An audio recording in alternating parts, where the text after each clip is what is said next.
Et bonsoir à tous et bienvenue dans le journal du hardware, votre émission high-tech hebdomadaire avec, comme toujours, mes chroniqueurs stars. Faut-il les présenter? J'espère que vous allez bien, messieurs. À ma droite, Yamato, dit le Rousseau. Seule ta barbe est rousse. Ça faisait longtemps que tu l'avais pas sorti. Elle est excellente. Bon, ça va bien, Yamato, la patate? Ça va super, la banane, la pêche.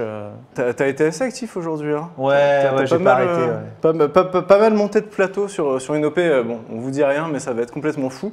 Krakou, qui lui est au bout de sa barre de vie. Va pas bien. Mais Krakou, à chaque fois, avant le journal du hardware, il fait « Ah, je vais mourir, je vais trop mal. » J'ai une barre encore sur le front. Et là, Krakou qui doit avoir 42 de fièvre et qui est là malgré tout, qui donne de sa personne. Exact, donc, qui passe sa journée à benchmarker. C'est la passion, ça. C'est Webedia. C'est Webedia, l'information avec passion. Et à ma gauche, l'ami Pentaru. De la droite dure. Avec son tatouage. Pentaru qui vote à droite, donc très à droite même. On en parlait juste avant le début de l'émission, ça m'a un peu perturbé, je te voyais pas comme ça. C'est l'autre roue là qui balance des fausses rumeurs, putain, mais le jour où je vote les Républicains, mais achevez-moi quoi, pitié.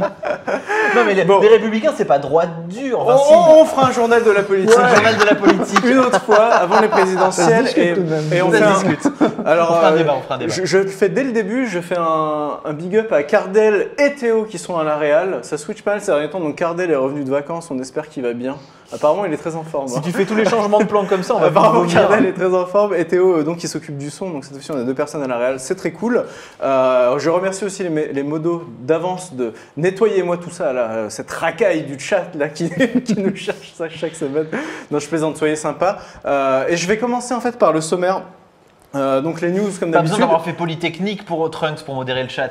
C'est vrai, tu connais ma tactique. Voilà. tu sais que c'est ma technique préférée. Et du coup, en fait, le sommaire de l'émission qui va changer un petit peu, c'est-à-dire que cette semaine, on fait les news et les tests en deuxième partie, les tests d'habitude qu'on faisait à la fin, pour que Krakou puisse s'en aller, parce que là, il va aller aux urgences, je pense, directement. Se faire soigner. Aller chercher ses enfants aussi, peut-être. Chercher ses enfants. S'occuper de sa famille. Et en fin d'émission, en fait, il y aura Ken Bogard, le vrai, qui va venir pour parler de voitures. Et oui, on va parler voitures dans le journal du hardware parce que les voitures, c'est aussi beaucoup de technologie et Ken est très calé sur le sujet, Pentero aussi. Et on vous a fait un petit sujet, justement, on est allé chez Tesla. Essayer une Tesla quand même, le truc de fou quoi. Que serait le journal du riche sans tester des bagnoles de riche? C'est voilà, le journal du riche monte un petit peu en gamme encore et on est allé chez Tesla. Si tu regardes le prix de la prochaine Tesla, celle qu'ils ont annoncée dernièrement, elle n'est pas si chère que ça. Ne spoil pas, justement ça fait partie des trucs qu'on va développer en dernière partie d'émission. Et avant ça, l'annonce. Voilà, je voulais faire une annonce, j'ai un petit peu teasé là-dessus sur les réseaux sociaux, n'est-ce pas, avant l'émission de cette semaine. Le journal du hardware va évoluer. Alors ceux qui avaient peur, je sais, vous étiez tous en panique. Non, ça ne va pas s'arrêter. Ça va continuer, mais ça va changer. C'est-à-dire qu'en fait, dans le JDH, à partir de la semaine prochaine, on aura un sponsoring. Voilà. C'est la méthode un peu brute. Big up, bim, bam, allez dessus. Donc voilà, Gros Bill en fait, il va être notre partenaire pour le JDH. Globalement, comment ça va se passer? Je vous rassure tout de suite. On va pas recevoir tous les produits Gros Bill pour dire qu'ils sont merveilleux et qu'il faut tout acheter. C'est pas du tout ça l'idée. Par contre, en fait, Gros Bill va avoir une visibilité et vous aurez un tout petit bandeau qui dit le journal du hardware vous est présenté par. Au début, avant les pauses, fin, et il n'y a que ça qui va changer. Autre chose qui va changer quand même pour nous, et ça c'est quelque chose de très très positif, c'est qu'en fait Gros Bill qui est une boutique va nous permettre d'avoir du matos. Et c'est voilà. On fait beaucoup de souris, on fait beaucoup de claviers, peut-être un peu trop, n'est-ce pas, messieurs? Non, en fait, on fait avec ce qu'on a, et Krakou nous... Et on en avait discuté tout à l'heure, et effectivement, on pourra essayer de parler un peu de drone, par exemple. Ouais. D'objets connectés, peut-être un peu plus. On avait également trouvé sur Gros Bill une superbe, c'était quoi déjà? Un masseur pour pied. Un masseur pour pied, voilà. Donc en fait, le truc c'est que nous, en fait, on va pouvoir aller sur Gros Bill et faire notre shopping entre guillemets. On va pouvoir se faire prêter des produits, et ça veut dire plus de tests pour vous. Donc ça, c'est vraiment un truc cool. Surtout, on n'est pas obligé de dire que les produits sont bien. Donc ça, c'est très très chouette et pour moi, c'était très important. L'autre bonne nouvelle aussi, c'est que ça va nous apporter un petit peu plus de moyens. C'est-à-dire que vous voyez ce qu'on a fait quand on était allé chez Samsung pour filmer le Galaxy S7. Cette semaine, on va vous montrer un sujet qu'on a tourné chez Tesla. En fait, voilà, obtenir des moyens pour aller à différents endroits avec une caméra, faire un montage. Enfin pouvoir aller au CES. Aller au CES, aller à l'E3, je ne sais pas. Non, mais en tout cas, avoir un peu plus de moyens pour faire des sujets, pour faire des tournages, pour améliorer l'émission. C'est quelque chose qui est très important pour nous. Et ça, c'est Gros Bill notamment qui va nous permettre de faire tout ça. Donc, on les remercie. À partir de la semaine prochaine, voilà, le format de l'émission va un tout petit peu évoluer. Voilà. Voilà, j'ai beaucoup parlé. Ça, c'était pour faire mon petit speech d'avant-émission. Mais on passe, comme chaque semaine, au condensé de l'actualité. C'est tout de suite avec le Jingle News.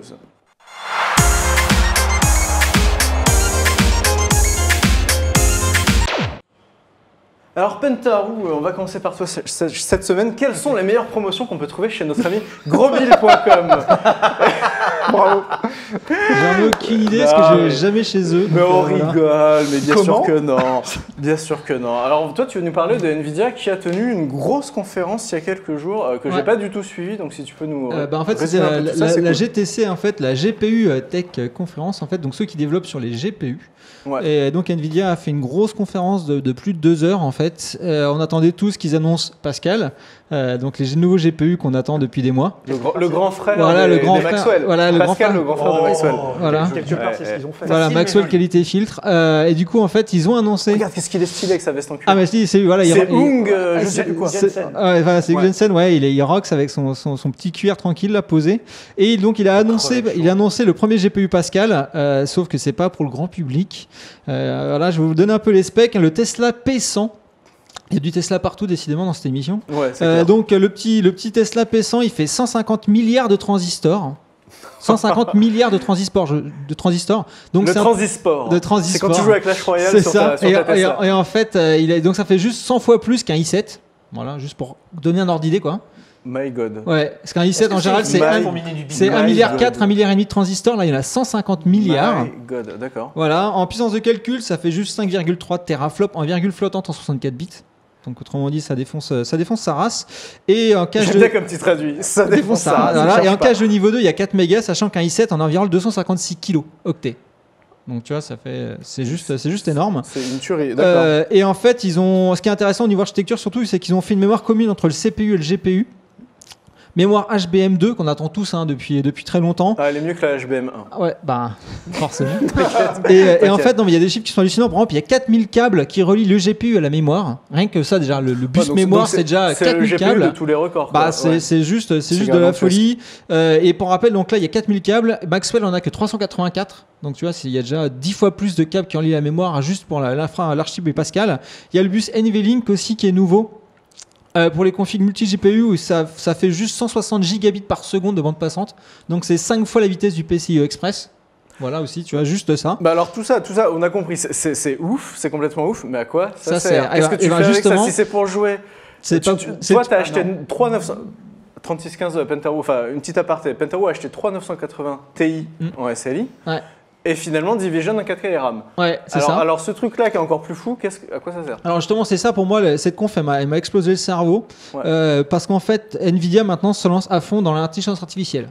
C'est-à-dire qu'en fait, là, le GPU Pascal, en fait, l'archi Pascal, c'est fait pour doper ce qu'on appelle le deep learning. Voilà, donc en fait, c'est donner de la puissance de calcul pour apprendre aux intelligences artificielles d'être de plus en plus intelligents, de rajouter des couches aux réseaux neuronaux. Et voilà, donc ça devient du délire. Et donc j'ai quelques petits chiffres. Voilà, donc il y a eu juste 7000 ingénieurs qui ont bossé pendant 3 ans dessus. Ça leur a coûté juste $1 milliard en R&D. Attends, tu veux bien 7000 Ingénieurs, 3 ans de boulot et $1 milliard de R&D. Ouais, d'accord. Tu vois, donc à la cool. Et donc ils ont sorti un super ordinateur, le DGX1, donc qui est basé sur les Tesla P100 et un seul serveur, donc qui vaut $129 000. D'accord, remplace à lui tout seul 250 serveurs dual Xeon. C'est-à-dire que dans le On nous boîtier dit sur tout à le l'heure- chat c'était 17 milliards et pas 150 milliards de transistors. Non, c'est 150 milliards de transistors. T'es sûr de toi? Oui, bah il a qu'à regarder la conf, Bon, c'est à écrit en vérifier gros, hein. sur le chat, attention, Voilà, moi je il y a- surveille. en général, quand il y a Mais marqué c'est vrai que 150, ça semble fou quoi. 150 avec un B majuscule, c'est billion. Hein. Donc billion, c'est milliard. Ok, Voilà, donc, soit. checkez la conf si vous voulez, vous verrez sur les slides, et c'est bien ça. Fact-checking. Voilà, fact-checking, amusez-vous. Et donc ça remplace 250 serveurs dual Xeon. Et donc dedans, il y a 8 Tesla P100.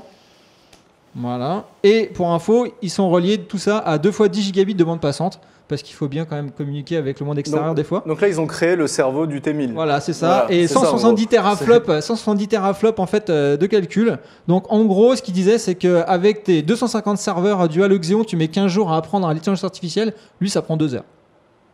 Voilà, Ok. 2 semaines, 2 heures. D'accord, donc Voilà. c'est bien, Donc, c'est effrayant. l'espèce c'est- humaine est morte, je vous l'annonce. On est foutu.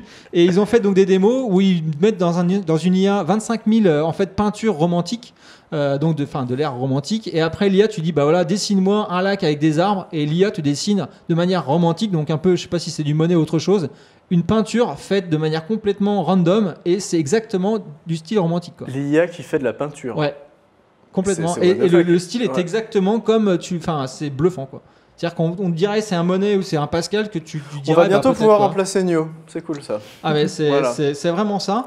Après et après aussi donc ce qu'ils ont annoncé c'est au niveau de l'intelligence artificielle pour les voitures autonomes. Mais ça je garde ça pour le débat avec Ken Ouais, parce on que garde là ça il y a pour du la fin. très lourd. Ça c'est hyper intéressant. Bah écoute, merci beaucoup Pentaru et c'est bien de voir que toute cette débauche de puissance sert enfin à plein d'autres choses que juste faire des jeux un peu plus beaux. On enchaîne avec Krakou, il va falloir que tu ailles vite parce que j'ai beaucoup parlé. d'habitude. Cette fois c'est moi qui C'est, ai comme beaucoup d'habitude. parlé. Dans les jeux vidéo Mais sur les oui, PC. Krakou, allez, tu Ouais. allais nous parler d'AMD et de Nvidia. Alors, Voilà, je commence bah, par AMD. je vais peut-être. commencer par AMD, alors qui va Encore. présenter, enfin, qui a présenté en août dernier à la Gamescom sa nouvelle gamme de cartes graphiques qu'on connaît maintenant, qui sont les gammes Fury. Donc Ouais. il y avait 4 modèles, il y avait la Fury X, la Fury tout court, la Fury Nano et la Fury X2. Cette fameuse Fury X2 a depuis été renommée en Radeon Duro Pro, a été repoussée à plusieurs reprises. Et c'est finalement ce mois-ci qu'on va la voir apparaître sur le marché, le 26 avril, d'après 2 sites internet américains. Alors, on va rappeler rapidement ses caractéristiques. Elle embarquera donc 2 puces Fiji XT, 8 Go de mémoire HBM qui sont partagées entre chaque puce. On parle d'une carte qui devrait pouvoir développer une puissance de calcul de 16 teraflops. C'est loin de ce que le GP100 peut développer, mais on reste sur des applications grand public. Et il faudra pas moins de 3 connecteurs PCI Express pour l'alimenter. 3 3. What the fuck Après, il y a 2 puces. Il y a deux puces. Il y a 2 Il y a puces. deux ouais. puces. Est-ce qu'au moins on peut farmer du bitcoin avec? Je ne sais pas. On devrait Parce que pouvoir. historiquement, les Radeon ont toujours été très bonnes pour miner Ah, d'accord. du bitcoin. Ouais, D'accord, ouais. d'accord. Et le prix de cette petite chose sera de 1500 $. Maintenant, Ça va. C'est tranquille, 1500 $. C'est de l'entrée de gamme. Mais Enfin, je veux dire, ouais, il faut mais ce ouais. qu'il faut, quoi. On arrive à la C'est moins 4K. cher que le Trieste Elite Penta. Hein. C'est moins cher que ce qu'a Pentaru. Voilà. Stricto sensu. Voilà. alors maintenant la question c'est à qui s'adresse cette carte? Déjà pas aux joueurs, clairement. Je le dis, tous les jeux que j'ai testés dernièrement avaient énormément de problèmes avec les systèmes BGPU, soit en termes de framerate, soit en termes Non, en termes de framerate, tout Ouais. simplement. Et non, en termes de compatibilité également. C'est-à-dire que plus qu'un framerate défaillant, les jeux ne marchent GPU pas. étaient tout Certains simplement jeux ne pas marchent supportés. Ouais, ça c'est chiant. Quand tu mets 1500 Donc, balles et que ça marche pas. Voilà, donc c'est une carte qu'il faudra oublier pour les joueurs. Après, AMD la market spécifiquement pour le domaine de la VR. Il faudra voir ce que ça donne, sachant que les performances de la carte en VR dépendront à la fois de la qualité des pilotes et de la qualité des applications VR qui seront développées. C'est-à-dire, est-ce que les développeurs vont vraiment intégrer la notion de BGPU dans leur jeu? Ah, C'est loin d'être évident. Tu vois, il y a un mec sur le chat, il en veut 2. Est-ce qu'on peut les mettre est-ce qu'on peut faire du quad chip en les mettant Oui, bien en sûr. crossfire? Bah Tu voilà, vas bien avoir des sûr. performances complètement Donc ça fait inexploitées. 3000 balles et t'es bien. Et ça sert à rien. Je pense que ça sert à rien. C'était bien, mais pour la VR, c'est pas vrai. La VR, c'est hyper gourmand. Alors, Mais oui, c'est pas- Justement, c'est optimisé pour. toutes ces oui, cartes-là, on oui, rigole c'est beaucoup. très gourmand, mais mais là, ce que ça je va viens de enfin dire, servir. si les développeurs créent des applications VR qui ne prennent pas en compte Ouais. les systèmes BGPU, D'accord. ça servira à rien. Ok, très bien. On l'a bien donc- vu avec The Division. Vas-y, Greg, continue.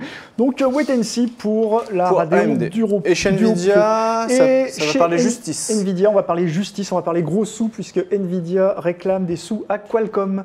Et ils réclament beaucoup de sous, en fait. Alors J'ai Qualcomm, on noté rappelle, ça. c'est eux qui font les puces de téléphone mobile. Voilà, c'est ça. Quasiment tous les téléphones Ils haut de font gamme des ont une puce SoC, Qualcomm. ils font également des puces modem, c'est les puces modem qui va Ouais. nous intéresser pour cette news. Donc Nvidia réclame 352 millions de dollars à Qualcomm. J'ai fait un petit calcul, ça fait 117 333 casques HoloLens, de quoi équiper quelques petites familles. Ça fait combien de barres de son, ça Mais je- Laisse-moi compter en voilà. barres de son. Voilà, j'ai essayé de... Tu doubles parce qu'un Tu doubles, Rolex, ouais, 30 c'est ça. $, une barre de son chez toi, c'est 1500. D'accord. Voilà, donc pour quel motif Nvidia poursuit Qualcomm en justice? Pour des pratiques anticoncurrentielles qui auraient conduit à la faillite de Icera. Alors pour mémoire, Icera, c'était la filiale de Nvidia qui la fournissait en puces modem à l'époque où Nvidia avait encore quelques ambitions sur le marché de la mobilité. Depuis, Nvidia a revu ses ambitions à Ouais, la baisse clairement. vu qu'ils se sont plantés. Et Icera a fermé, sachant qu'on parle de 500 personnes entre deux structures, une en France et une en Grande-Bretagne. Il sert à rien maintenant, quoi. Oh, c'est C'est petit. T'es dur quand même. Pardon. T'es dur. Alors, sur quoi se base Nvidia pour attaquer Qualcomm? Tout simplement sur une enquête de la Commission européenne, une enquête qui a débuté en juillet 2015 et qui soupçonne Qualcomm de 2 choses. La première, c'est d'avoir payé, alors là il ne précise pas quel fabricant, mais tout le monde suppute qu'il s'agit d'Apple, d'avoir payé un gros fabricant de smartphones pour qu'il choisisse en exclusivité ses puces modem. Ah oui. Voilà. Ah, carrément. Tranquillement. Et la deuxième chose dont Qualcomm devra sans doute répondre devant la Commission européenne, c'est d'avoir vendu ses modèles à perte afin de maintenir une pression sur le marché et d'éviter, par exemple, l'arrivée de nouveaux acteurs comme Icera et Nvidia. D'accord, donc voilà, ils vont peut-être devoir faire un très très très gros chèque. Alors, c'est pas évident, qui a tort, qui a raison, honnêtement, je ne suis pas extrêmement calé en matière de justice. Mais les avocats vont s'entendre, ça reste calme. Mais par contre, pour avoir suivi quelques affaires de ce type, ce genre de procédure prend une lenteur absolument folle et on n'aura sans doute un résultat que d'ici quelques années, à moins qu'il y ait des négociations qui mettent fin au débat avant ça. Il faut savoir malgré tout que Qualcomm s'est déjà fait épingler pour ce type de problème, en Chine notamment, où ils ont dû payer, je crois que c'était à peu près 950 millions de dollars au gouvernement chinois, et ils seraient également ils auraient le même type de problème en Corée du Sud, où la Corée du Sud s'intéresse au même type de pratique que Nvidia reproche à Qualcomm. Ok, merci beaucoup Krakou pour ce petit point AMD Nvidia. On parle beaucoup d'eux, mais avec Yamato, on va passer à autre chose. On va passer à une marque qu'on aime beaucoup, JDH, c'est Apple. Est-ce qu'on commence par Apple ou est-ce qu'on parle des disques durs en premier? On va commencer par le disque dur. On va commencer par le petit disque dur. On aime bien les SSD voilà. ici. Alors qu'est-ce qui se passe du côté des SSD, Yamato? Les disques durs, non, c'est pas les SSD, justement. Les disques durs mécaniques ne sont pas morts. Merde, attendez. Ah d'accord, donc il y a encore une actu sur les vrais disques durs. Il y a encore de l'actu sur les vrais disques durs. À l'ancienne. Et effectivement, à la base, en fait, il y a Seagate qui avait annoncé des disques durs de 10 téraoctets. Oui. Voilà, ça fait beaucoup de porno. Mais pour les entreprises. Ça fait beaucoup, mais la 4K. Ouais, la 4K, ça prend de la place. Et la 360 aussi, la VR. La 4K et la VR, voilà, ça prend beaucoup de place besoin. et tout. Et du coup, en fait, on a commencé à voir apparaître au Japon, c'est le même disque dur, mais pour le grand public. Voilà, donc 10 téraoctets pour le grand public. Sachant que pour l'instant... Attends, ça coûte combien ton truc? Parce alors, que attends, 10 téraoctets pour le grand public...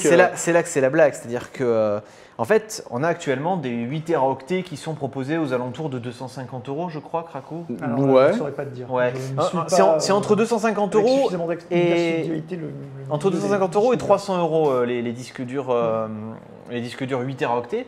Là, il faudrait quand même compter 600 € pour 2 téras de plus. Ouais, donc tu doubles le prix et tu as juste 2 téras de plus. Ouais. D'accord. Donc c'est toujours pareil, plus tu montes en gamme, plus les prix augmentent de manière exponentielle. Oui, voilà, c'est un peu comme dans la MMO, tu vois, tu vas gagner 2% sur ton DPS et tu vas payer des milliards de PO. C'est toujours la même chose. Et là, on a quand même 7 plateaux, 14 têtes de lecture. Voilà, donc c'est un disque dur quand même qui rigole zéro. Il y a 256 mégas de cache. Donc voilà. Qu'est-ce que tu fais avec Diteo? Qu'est-ce que tu ferais avec Diteo? On en a un là qui fait le son là. C'est un cache hybride du coup, donc c'est un disque dur hybride.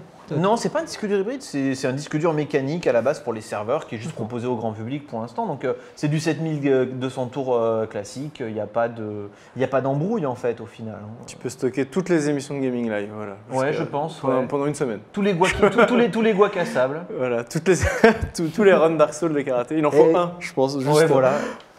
pour tout mettre.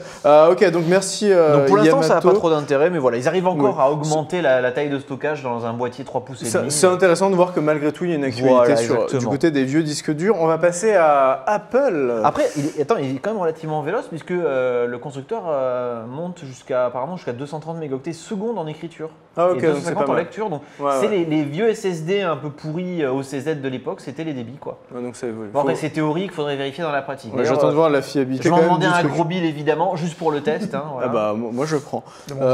Demande-en deux. Il faut accélérer mon petit Yamato, on passe à Apple.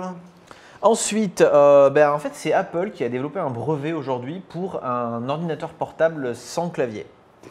Voilà. Ça s'appelle une tablette quoi. Oui, non mais en fait, voilà, super. On peut le voir sur le dessin, en fait ce serait une grande surface plate et en fait ce serait juste un gigantesque touchpad sur lequel on aurait le clavier en mode touchpad, le trackpad pour la souris en mode touchpad, pavé numérique en mode touchpad. Mais quelle horreur! Ouais, quelle horreur! Pour avoir testé le nouveau dispositif de la marque, le Force Touch, où tu appuies plus ou moins fort, c'est vachement sympa. Mais après, est-ce que tu as envie de taper là-dessus? Est-ce que tu as envie de taper un texte là-dessus? Mais en fait, jamais de la vie. Tu préfères la sensation de frappe. Ce qu'il disait dans les documents du dépôt de brevet, c'est que en fait, il y a beaucoup de monde qui finalement est passé au tactile sur les tablettes.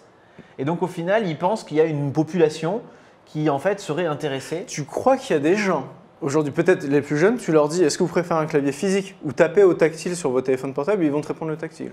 Ou sur l'iPad. Apple pense qu'il y a moyen. Apple pense qu'il y a moyen. Je veux dire, il y a des mesures rapides à faire. Tu dis à un gars, tape-moi ce truc de 3000 signes au tactile et avec un vrai clavier, le mec va aller 2 fois plus au clavier. C'est mort, évidemment. T'as le switch key aussi. Hein. Si le truc est tactile, du coup, tu auras le clavier rapide comme sur les smartphones. Hein. Toi, t'es plutôt. Enfin, tu comprends. Moi, je comprends. Même d'un point de vue industriel, en fait, ça fait du sens parce que t'as 45 milliards de claviers différents pour les pays. Là, pour le coup, tu te fais plus chier. Hein. Oui, et l'avantage, c'est ça, c'est que tu peux déterminer des claviers virtuels avec le layout que tu veux. Il y a aussi le fait que du coup, tu as une surface complètement plate. Tu renverses un verre dessus, il n'y a pas de. Tu peux le nettoyer. Ouais, limite, il sera bientôt. Le truc, il sera bientôt waterproof. Hein, après, ça fait comme la 3DS, tu as une surface d'affichage en plus. Hein. En fait, c'est pas un écran. Par contre, là, pour l'instant, dans le dispositif actuel, c'est un espèce de maillage donc en plastique ou en métal avec des micro-trous pour laisser passer la lumière et afficher les zones délimitées par des LED. Mais ça reste quand même imperméable en fait. Le chat me dit que je suis vieux. T'as vu comment ils sont? T'as vu comment ils sont? Mon Dieu. Tu es vieux, Trunks. Il y en a beaucoup. Vous êtes vieux. Il y en a beaucoup qui sont en train de regarder ça sur une tablette ou un téléphone portable. Hein. Mais ils disent tu qu'ils crois quand même. Tu crois? Moi je pense pas. Si, il y a beaucoup de gens qui regardent Twitch sur un téléphone ou une tablette. C'est énorme là. Dites-le. Il y aura des claviers Bepo sur Apple comme ça. Ouais. Mais en tout cas, c'est intéressant. En tout cas, par contre, c'est très Apple dans l'idée, dans le design. Ça va faire un très bel objet, très certainement, et ça va attirer la curiosité des gens. Ça va faire un objet fonctionnel. Mais est-ce que ça va être cool à utiliser? Je veux dire, j'aurais l'impression de voir un iPad dédoublé, quoi. Enfin, tu vois, quelque part. Ouais, non, mais voilà. Moi, non plus, je suis pas convaincu, mais. Le bénéfice du doute, la présomption d'innocence, tout ça, on verra. À voir, ok. Bah écoute, merci beaucoup Yamato et merci messieurs pour ce petit tour de l'actu. Donc n'oubliez pas, si vous attendiez les tests, c'est dès maintenant, on change un petit peu le programme cette semaine. Et en deuxième partie d'émission, Ken Bogard himself viendra nous parler des voitures de luxe parce qu'il gagne vraiment beaucoup d'argent. Mon petit Cardel jingle test. Oh, excuse-moi, je me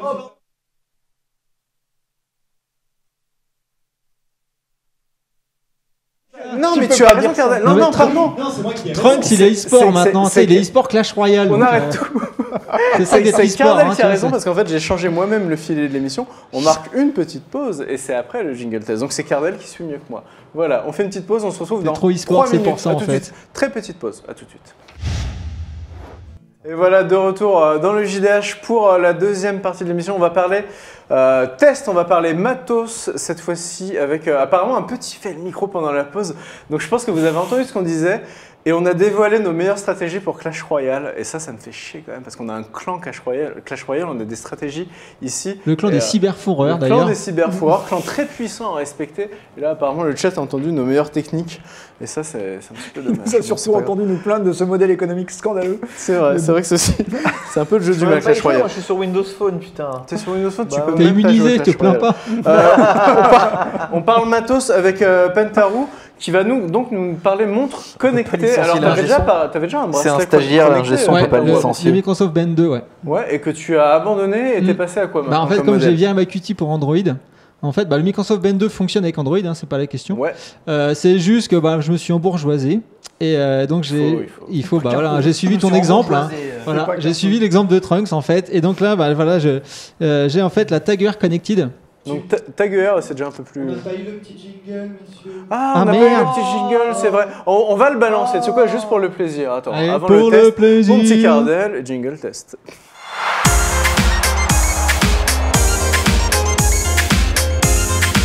On annule tout. Non, il faut savoir que l'émission est un petit peu chamboulée parce qu'on a changé le rythme avec une pause supplémentaire. Du coup, tout est un petit peu différent, mais c'est moi qui vais m'adapter. Je vais m'adapter, vous inquiétez pas. Donc, Pentaru a donc acheté une montre de riche et il avait envie de se la péter dans le journal du hardware. Voilà. Parle-nous un petit peu de ta montre de riche, Pentaru. En fait, c'est le principe du journal du hardware depuis le 1. C'est marrant, j'ai entendu ça quelque part. Ouais. C'est un peu le concept. En fait, voilà, comme tu sais que tu as balancé le prix de la montre dans ta barre de son, je me suis dit, tiens, on va acheter un truc utile plutôt qu'une barre de son pour écouter des MP3.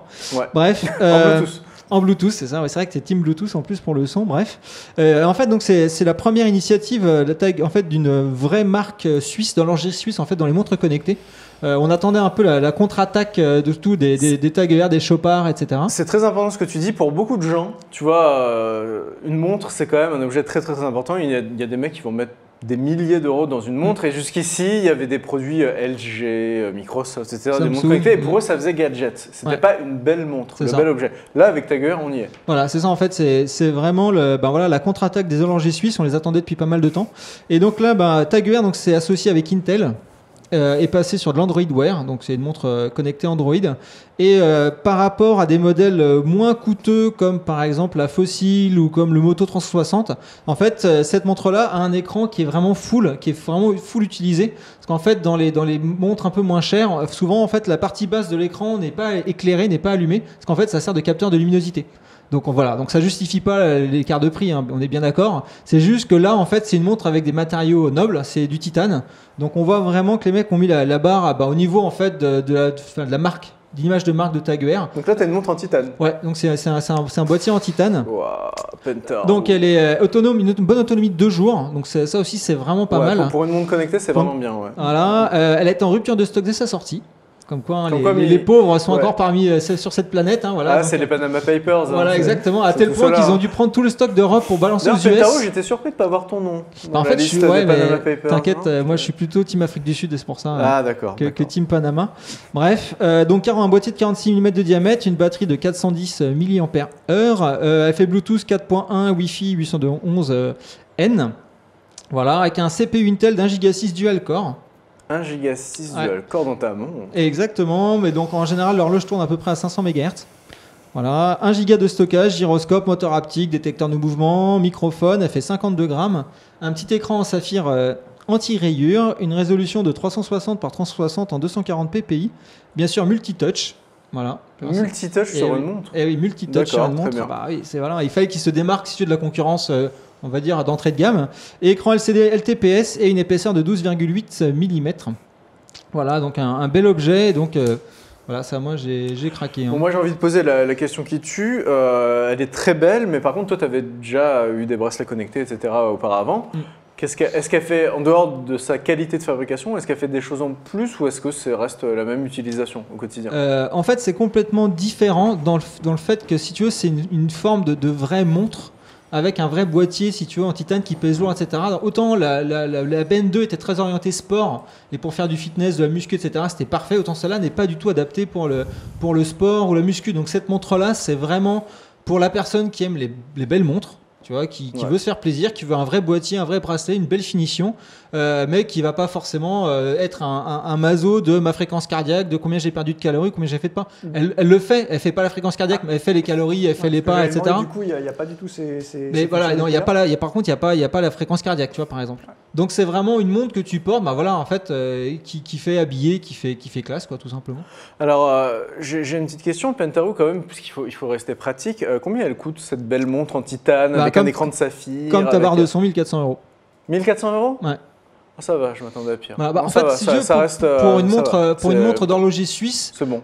Finalement, voilà, si tu achètes une montre Montblanc, par exemple, tu en as pour 2005, 3000 € facilement. Tu peux aller à plusieurs milliers d'euros sans problème. Ah, ben voilà, les Chopard, tu en as des 4000, 6000 €. Donc, si tu veux, c'est vrai que pour elle est presque pas chère. En fait, si tu veux, pour des horlogers suisses, c'est l'entrée de gamme. Ouais. Et donc, Tag Heuer, pour ne pas froisser ses clients, c'est-à-dire que si tu n'es pas content de la montre, tu la ramènes chez Tag Heuer et ils te font 50% sur une montre classique. What? Ouais. Ah non, mais c'est énorme, 50% sur une montre de chez eux. Tout à fait. En fait, voilà, ils se disent que forcément, cette montre cible leurs clients en priorité, donc les gens qui mettent 3000, 4000, 5000 € dans des montres. Et donc, ils ont dit, voilà, si vous n'êtes pas satisfait, vous nous la rapportez et on vous fait 50% sur une montre. Ou on vous l'échange contre une montre classique. Écoutez, Pentaru, les bons plans. Si vous voulez faire des bons plans pour la team ISF, en fait. Vous mettez 1400 balles dans votre montre, vous dites que vous n'êtes pas content, vous avez 50% sur une autre montre. C'est les bons plans. Le journal du hardware, c'est les bons plans, c'est des produits accessibles. Et Pentaru en a pour entre la sur Facebook et la montre, c'est n'importe quoi. Bon, en tout cas, elle est magnifique, elle fait super envie et c'est un bien beau produit qui montre que les montres connecté évolue C'est ça. Bah, en aussi plus, dans le haut de gamme. il y a de l'update de firmware, etc. Ils ajoutent des fonctionnalités, donc ça vit quoi. Ok, bah, merci beaucoup. Pentaron, on va passer la parole à Yamato qui lui a un produit un peu plus terre à terre. Ouais, non, voilà. Alors, Yamato, il est proche du peuple. bah, enfin, attention, on va Mais encore pas- dire le prix, ça va encore râler, évidemment. Et pourtant qualitatif. Bah, on va en parler. Alors qu'est-ce que tu as de beau Un dans la main? magnifique câble USB tressé en nylon, voilà, qualité Une supérieure. rallonge USB pour charger sa montre exactement. connectée. Non, bah c'est tout simplement la meilleure souris gamer actuelle du marché, selon moi. Voilà, c'est. Alors, on la voit sur l'écran du fond, c'est la G502 Proteus Spectrum. Proteus, à Et ne en pas fait- confondre avec la G502. Ne pas confondre avec la G502 Proteus Core.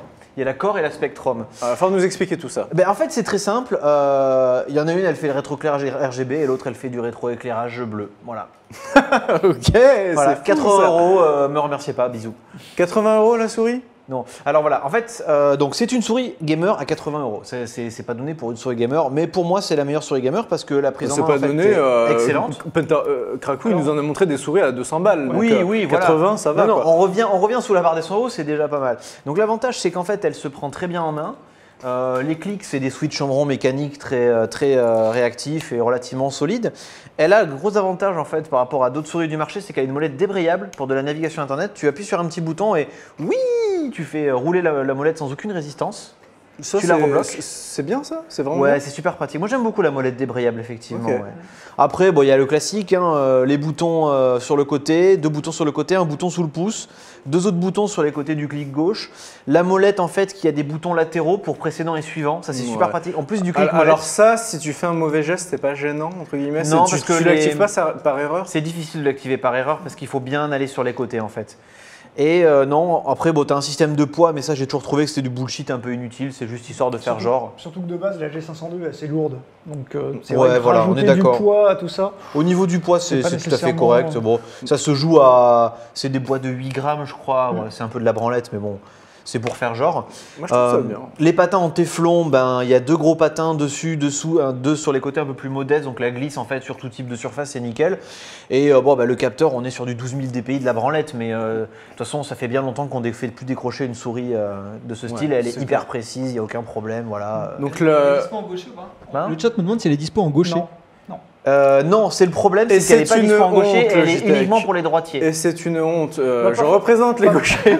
Pas Et- forcément. Enfin, Ah, c'est chiant. le marché, enfin, j'en avais discuté. Il n'y a rien avec- pour nous. J'en avais discuté Les avec petites des gens. responsables de Razer à l'époque Ouais. où ils ont sorti leur version MMO de la souris Razer Naga. Ouais. Et ils l'avaient sorti en gaucher. Et ils m'avaient expliqué que oui, ils l'ont fait, mais ça représente un tellement petit marché. Ben c'est sûr, C'est- mais ils faut sont penser à forcément nous. pas rentables là-dessus. Ouais, Enfin, ouais. Mais moi, je ça me- sais c'est qu'il y a des, frustrant. il y a des voilà. gauchers, en plus il y a énormément de gauchers qui utilisent la souris de la main droite. Ouais, mais moi, je suis... Ouais. Moi, du coup, je suis un irréductible et je... Ouais, mais c'est dommage Je parce reste que sur la pour main le coup, gauche. moi franchement, c'est une souris que j'apprécie énormément. Tant aussi bien que de la prise en main que des fonctionnalités. Bon, le logiciel de Logitech en plus est relativement pratique à utiliser pour paramétrer la souris. Et puis voilà, la molette débrayable avec 3 boutons différents sur la même molette, ça c'est cool. Plutôt que le précédent et suivant classique sur les 2 boutons latéraux. Bon, il y a 2 écoles, mais moi celle de la molette j'aime bien. Ok, c'est trouvable entre c'est ce qu'il y a de 80, mieux à ce ouais. prix-là ou Krakou qui en a testé une Alors, la Un camion version entier, non RGB disponible ouais. était disponible au moins peut-être 6 à 12 mois avant la sortie de celle-là. Ouais, ça fait bien plus d'un an qu'elle est sortie, la j'ai plus Proteus les délais Core, en ouais. tête, Ah ouais. mais la G502 normale est sortie bien avant et on la trouve autour de 60-65 € et c'est à ce prix-là la meilleure souris disponible sur le marché, sans conteste. Très bien, donc 60-65 balles pour la normale. Celle-là Et si rajoute vous le aimez RGB, les couleurs RGB, pourquoi et que pas. vous Elle est à voulez un petit 80 peu- €, mais après la normale est régulièrement bradée, on peut la trouver en solde à parfois 40. Je l'ai vu à 50 € récemment. Ouais, Ah, c'est souvent, bon ouais. Ça a ça. bien baissé alors parce que D'accord. Sur Amazon, Ça devait on être va chez le citer, Grosville, sur ça devait être d'autres chez vendeurs, Grosville, tout je ça, pense. ouais. Ça devait le être chez minimum Grosville dont je me Micro. souvenais c'était 60. Mais je Après- l'ai vu à 50 € plusieurs fois. Ouais. Ok. Honnêtement, Ça même- parlait de 35 € sur le chat, mais j'ai jamais vu à 35 personnes. Même à 80 € elle serait déjà très compétitive. Enfin, c'est vraiment une très très bonne souris. Ouais, non mais c'est vrai que là le niveau de précision est toutes les fonctionnalités pour moins de 100 balles. Après, voilà, elle a un design un petit peu agressif et tout le monde n'est pas fan. Mais honnêtement, vraiment, même quand tu as des grands doigts, en fait, elle tient bien dans la paume et tout. Elle est vraiment agréable à prendre en main. Ouais. Ok, merci beaucoup Yamato pour ce, j'ai presque envie de dire bon plan comparé aux autres produits qu'on montre des fois dans l'émission. On va terminer avec Krakou qui lui, alors cette fois, va nous parler téléphone mobile. Pas cette fois, et j'ai ça, parlé ça téléphone mobile la semaine dernière. Ah je dis des bêtises alors. Oui, mais en tout cas c'est très cool parce que je suis friand et cette fois c'est un Sony Xperia. C'est ça, le Sony Xperia M5. La semaine dernière je vous avais parlé d'un téléphone d'entrée de gamme qui était le Honor 5X, qui est d'ailleurs un excellent téléphone d'entrée de gamme si vous n'avez pas vu la précédente émission. Et donc là, on monte d'une gamme, on est, dans le milieu je le dirai après, on est plutôt sur le milieu de gamme, mais je donnerai le prix après. Donc le Sony Xperia M5 qui va donc concurrencer en gros le Honor 7, le Samsung Galaxy A5 que Nio nous avait présenté il y a quelques temps. Pour moi la référence, et justement on va en parler. Donc pour faire le tour un petit peu de ses caractéristiques, il existe en deux versions, une version simple SIM et dual SIM. On peut évidemment rajouter une carte SD jusqu'à 200 gigaoctets aux 16 Go qui sont déjà embarqués. On a une coque qui est certifiée IP68. Qu'est-ce que ça veut dire? Ça veut dire que le téléphone est étanche. Et ça, par contre, c'est un de ses gros points forts par rapport notamment aux deux téléphones que je citais, le Galaxy A5 et le Honor 7. Ton téléphone est étanche? Je n'en crois pas un mot, Krakou. Je demande une démonstration. Avec plaisir. Je te défie. Donc, duel de téléphone. Voilà. Regarde. Parce que moi, mon Galaxy S7, monsieur. Attends. Regardez. Plouf. Voilà. Est-ce qu'on l'a vu? Est-ce qu'on voit le bassin? Je sais pas si on le voit. J'ai prévu. Est-ce qu'il y a un zoom sur le Je vais venir. Trunks, t'as une demi-heure pour récupérer ton téléphone, tu sais ça? Parce qu'il n'est pas étanche et résistant à l'eau. Le Galaxy S7. J'ai prévu une petite boîte d'Haribo remplie d'eau. Aucun problème, monsieur. Regardez, mon téléphone, il est allumé et tout. Hop, je le mets dedans. Et hop, je retourne sur Clash Royale. Et là, merde. Je retourne sur Clash Royale immédiatement. Vous allez faire une Jérôme Bonaldi, vous allez sortir le truc, il sera complètement infiltré, on va pas rigoler. Attends, il a pas intérêt à... On le sèche un petit peu. Il check Clash Royale, je l'ai vu Trunks en fait. Est-ce que Clash Royale marche encore? Oui, c'est bon. Et voilà, il est parfaitement fonctionnel, tout se passe bien. C'est donc très efficace. Tu le montres là? Montre qu'il marche. Montre. Regarde, il y a Théo qui est venu. Ouais, ok. Ok, il fonctionne. Bravo. Je dis bravo. Aucun problème. Ça se trouve demain, il est pété. C'est possible. On va en reparler de ça aussi. On a donc, je vais reprendre l'énumération de mes caractéristiques techniques. Ouais. On a donc un écran IPS classique Full HD 5 pouces. Encore une fois, c'est en ligne avec ce que fait la concurrence, la base. Au niveau hardware, on a un CPU 8 cœurs, on a une puce graphique PowerVR 6200 et on a 3 Go de RAM. Je vais en parler après, mais ce sera... Attends, 3 Go de RAM sur du milieu de gamme? Il y a des problèmes de micro. C'est pareil, c'est classique. C'est pas mal. C'est classique. C'est parfois 2. C'est de plus en plus rarement 2. 2 maintenant, c'est plutôt l'entrée de gamme. Non, mais le milieu de gamme est plutôt à 3, voire 4 pour certains téléphones. Au niveau design, ma foi, si vous connaissez la gamme Xperia, vous n'allez pas être dépaysé. Voilà, Sony n'a pas du tout cherché à réinventer la roue en matière de design. On retrouve des pourtours et des boutons chromés. On retrouve une face arrière. Alors, je ne sais pas très bien quelle matière c'est. On suppose que c'est du verre. Je n'ai pas réussi à le déterminer. Mais, et Sony en tout cas, ça ressemble beaucoup à du verre. Ça ressemble beaucoup à du verre. Et ma foi, c'est vrai que quand tu vas sur le site internet de Sony, que tu vas sur la page d'accueil de l'Xperia M5, Sony dit c'est quoi, préparez-vous à l'inattendu. Et en fait, non, c'est complètement attendu, c'est même du ultra classique pour du Sony. C'est un petit peu ce qu'on va lui reprocher en fait, en premier abord. C'est que vraiment, t'as pas l'impression qu'il y ait énormément d'innovation. Notamment, il y a énormément de téléphones milieu de gamme, je citais le Honor 7 et le Galaxy A5 qui embarquent des capteurs d'empreinte. Celui-là n'en a pas. Moi, j'ai l'habitude de jouer avec. C'est vrai que ça commence à arriver sur le milieu de gamme. Ça commence à arriver sur le milieu de gamme et c'est très agréable d'en avoir un. Quand on l'a plus, forcément, ça déçoit. Également, au niveau de l'écran, il n'y a rien à dire. Le rendu des couleurs est très très bon. On a des contrastes, j'ai fait des mesures, on monte à des contrastes de 1444 pour 1, donc c'est très très bon. Tu peux jouer à Clash Royale sous la douche en fait. Tout à fait. Putain, c'est génial, c'est goldé. C'est goldé. Tout à fait. On a une luminosité maximum que j'ai mesurée à 444 CD par mètre carré, donc c'est très très bien. Oui, ça mesure. Un vrai je ne sais pas si Cardel pourra Bravo. passer les quelques benchmarks que j'ai fait sur quelques jeux. Voilà, ils apparaissent derrière nous. Donc, merci Cardelu. Donc comme vous pouvez le voir, on peut jouer à peu près tous les jeux du marché dans un relatif confort. D'accord, tous les jeux tournent bien. Est-ce que Clash Royale tourne bien? Clash Royale, il tourne à 60 FPS, les doigts dans le nez. Bon, j'ai testé Pirate également, 26 FPS, c'est dans la moyenne de ce qu'offrent les milieux de gamme aujourd'hui. Même chose pour Star Wars Heroes, même chose pour Spider-Man. Hearthstone également est relativement fluide, c'est du 29 FPS. C'est l'un des plus gourmands. C'est cool, du 29 FPS, mais c'est très stable. Et Relic Run, alors j'ai eu quelques petits soucis, mais c'est un jeu avec lequel j'ai régulièrement des soucis. Il est à 43 FPS, mais j'ai noté quelques ralentissements de temps en temps, des petits lags, je ne sais pas trop à quoi c'était dû. Il y a Vanda Orchestra qui est sur le chat, à qui on fait un bisou, et qui est dans notre clan Clash Royale. Et je félicite aussi, Krakou, ton process de test, parce qu'avant tu faisais pas ça, et là les benches avec les je le faisais, mais je le montre pas. Les FPS dans les jeux et tout, je trouve ça très cool. Je l'ai toujours fait, mais je ne l'ai jamais montré. Donc globalement, un téléphone tout à fait honorable pour du milieu de gamme. Maintenant, il aura quelques soucis, quelques soucis. C'est pas vraiment des soucis, c'est un peu le cas de beaucoup de produits que je présente. C'est un bon téléphone dans l'absolu. Le problème, c'est qu'aujourd'hui, il est face à une concurrence qui est très dure. Typiquement, là, je sais pas, on le verra pas trop, mais les bords sont assez larges autour de l'écran. On a l'habitude sur des Honor ou des A5, des bords très fins. Ça, ça fait une perte de visibilité au niveau de l'écran. Également, autre problème, son autonomie, elle est un peu faiblarde. Typiquement sur le Honor 5X que je vous avais montré la semaine dernière, j'arrivais à un peu plus de 9 heures en lecture vidéo sur Netflix, avec luminosité à 50% et son à 50%. Là, je suis à peine 6 heures. C'est pas 6 heures. C'est pas énorme. C'est un tiers de moins. Ça, c'est un peu dommage. Globalement, à la fin de la journée, il faudra le recharger. Si vous en faites une utilisation soutenue, comme moi je le fais, fin de journée, il faut le recharger. Vous pouvez en gros tenir une journée et demie, mais après c'est vraiment pas le seul. C'est vraiment pas le seul. Non, franchement. C'est plutôt dans la. Allez, on va dire que c'est plutôt dans la moyenne basse de ce que j'ai constaté sur les téléphones milieu de gamme. Derrière aussi, petite remarque, il est sur Android 5.1. C'est un peu dommage aussi. On s'attendrait à du marshmallow. Pour un téléphone qui est disponible depuis très peu de temps. Voilà, en dehors de ça, un dernier problème également, c'est le nombre d'applis que Sony a intégré dessus. Typiquement, j'installe pas mal de jeux et d'applications pour les différents benchmarks que je fais tourner.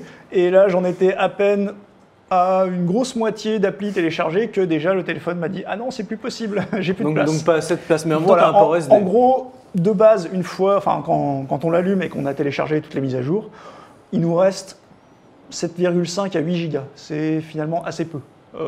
D'habitude, sur 16 gigas, on a plutôt 9-10 gigas. D'accord. Après tout ça, moi, je peux pardonner si c'est pas trop cher. Alors, combien il coûte ce téléphone? Il est autour de, que je dise pas de bêtises, je vais reprendre mes petites notes, il doit être autour de 400 € nus. Voilà.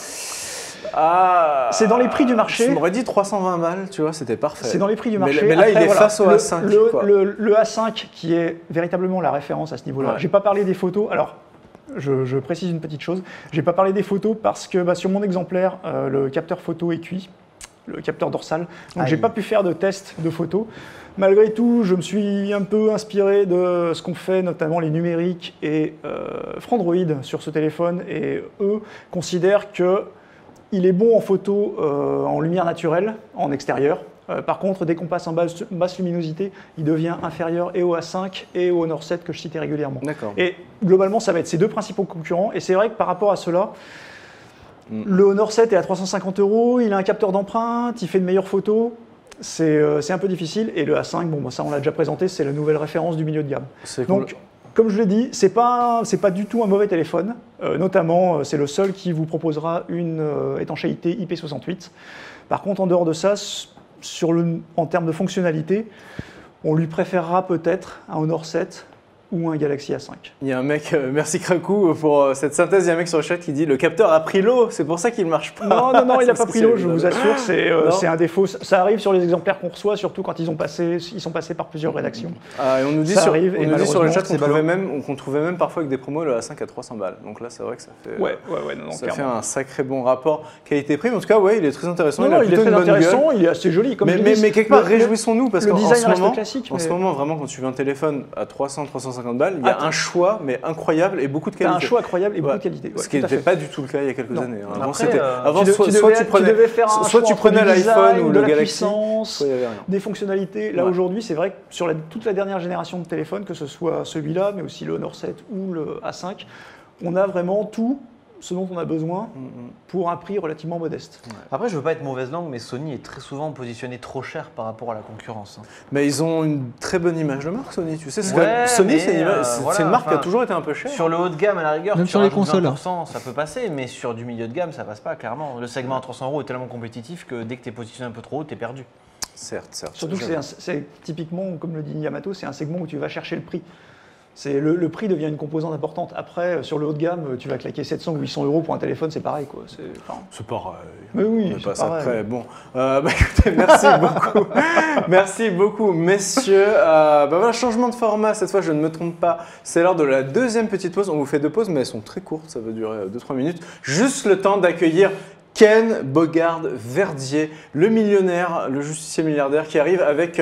il est monté dans une Tesla, on a filmé tout ça et on a un petit sujet très sympa à vous montrer juste après la pause. Donc on se retrouve dans 2-3 minutes et je remercie Krakou et Yamato qui vont laisser leur place. Voilà, on fait des gros bisous, messieurs. On laisse la place à Verdier qui on laisse la place à Verdier qui parle pour 2. Voilà, des gros bisous et à dans 3 minutes avec Yoann Verdier. À tout de suite. Et voilà, de retour, pendant que des sur Facebook passent devant ma tronche, de retour dans le JDH. En direct avec un invité. Et quel invité, puisque monsieur Ken Bogard, à peine sorti du coffre à Versus, est déjà sur le plateau. Quelle santé, bonjour. Mais comment fais-tu? Eh bien écoute, quel est ton régime alimentaire? Depuis 9h du matin, ici, c'est beaucoup de vidéos pour adultes. Voilà. C'est vrai, c'est ça le secret de ton endurance. Le secret de ma jeunesse éternelle. C'est tout à fait ça. C'est pas les boules de cristal, c'est les vidéos pour adultes. Oui. Je t'avais proposé de venir mater d'ailleurs avec Pouillot ce week-end et t'avais pas l'air très chaud. Tu sais, je m'étais fait un petit setup avec Doritos plus quelques petits javes. À mon âge, ça fait plus grand chose. Non, moi il se passe plus rien. Trunks c'est ménopausé. Il se passe plus rien. C'est plus intéressant. Non, mais... C'est pas grave, tu feras parfait dans ton rôle de mamie, femme au foyer, qui t'attend pour notre futur trio. Qui ouvrira notre prochaine émission consacrée à l'automobile. Il faut vraiment que tu fasses l'émission plus souvent, Ken. Du coup, voilà, Ken est là. Pourquoi on passe à la dernière partie de l'émission, la partie débat. Pour une fois, on a inversé, je l'avais expliqué auparavant. Parce qu'on est en fait allé chez Tesla. Il y a quelques mois de cela, on a mis du temps à monter le sujet, mais on l'a enfin fait. Et en fait, comme Tesla revient fort dans l'actu avec l'annonce de sa Model 3, on s'est dit que c'était le moment rêvé pour faire le point sur les voitures électriques et la conduite autonome. Donc, mon petit Cardel, on balance tout de suite le jingle débat, je ne vous fais pas patienter plus longtemps, et on regarde ce petit sujet fait chez Tesla.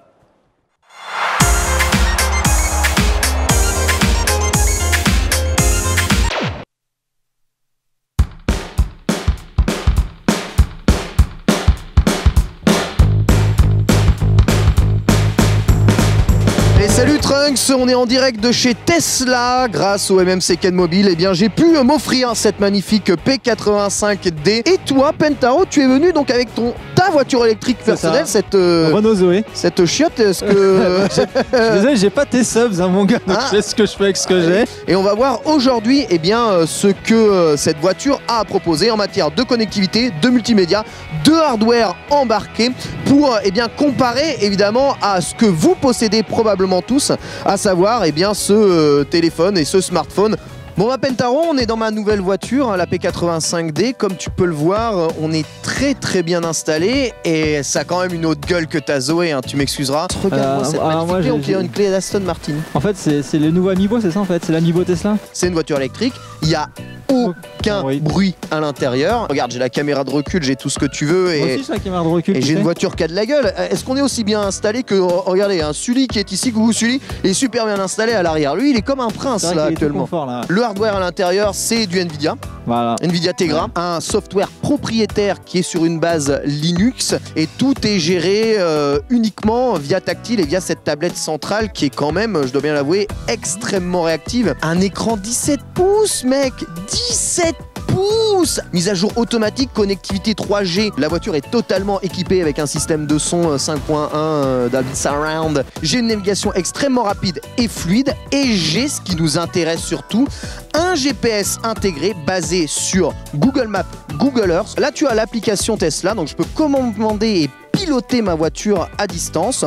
J'ai l'indication de l'autonomie. La piloter comme dans James Bond où tu la pilotes à distance ou... Alors pas encore. Cela dit, je peux quand même avoir des fonctionnalités relativement basiques comme utiliser et fermer le toit en haut ou tout simplement l'ouvrir avant même que j'arrive dans la voiture. Utiliser le flash, le klaxon, verrouiller ma voiture à distance. Je peux bloquer ma voiture si jamais on me l'a piqué. Comment tu peux penser que ta Zoé c'est mieux que ça?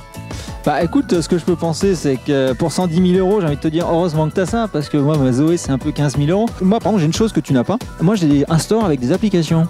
T'as un store avec des applications sur ta monsieur, Zoé? Moi, j'ai mon appli Twitter, je peux même avoir, si je veux, mon horoscope, ma météo. J'ai le web, donc je peux aller n'importe où. Je suis sur Gaming Live, je peux m'emmener sur Twitter. Et par contre, elle peut pas aller sur la TV1 de Gaming Live, parce qu'il n'y a pas de vidéo sur ton écran. Par contre, ça gère pas le flash. Est-ce qu'il y a une entrée auxiliaire? Parce que moi, j'ai une entrée auxiliaire sur ma Zoé. Il n'y a pas de prise auxiliaire. Par contre, tu as le Bluetooth. Là où tu as raison et là où ça fait peur, c'est que n'importe qui possède les logs de mon application que j'ai montré juste avant fait ce qu'il veut avec ma voiture. et là, oui, ça fait un peu flipper. J'ai envie de valser avec toi, Pentaro. Bah, moi aussi. J'ai envie de valser dans cette voiture et de nous emmener loin. Allez, soyons fous, partons. Allons-y, c'est parti. Go.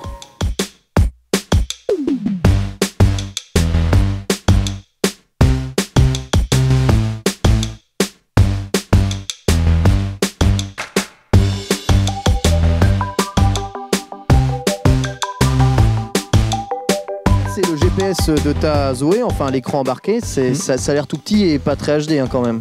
Ça c'est sûr que c'est pas HD, c'est pas un 17 pouces. C'est quoi, il y a quoi? Moi j'ai du Nvidia dans ma Tesla, t'as quoi toi là? Bah moi je sais pas, voilà, c'est secret professionnel de chez Renault. Ah bah Airlink, ils communiquent pas Renault. Je te spoil, il y a un TomTom dans ton truc en fait. Ah mais ça l'interface, on sait que c'est en fait ils ont pris les API de TomTom et ils ont développé un sort de mini OS, un mini OS par-dessus. Et tu penses que d'un point de vue hardware c'est satisfaisant par rapport tout simplement à ton téléphone qui est juste là?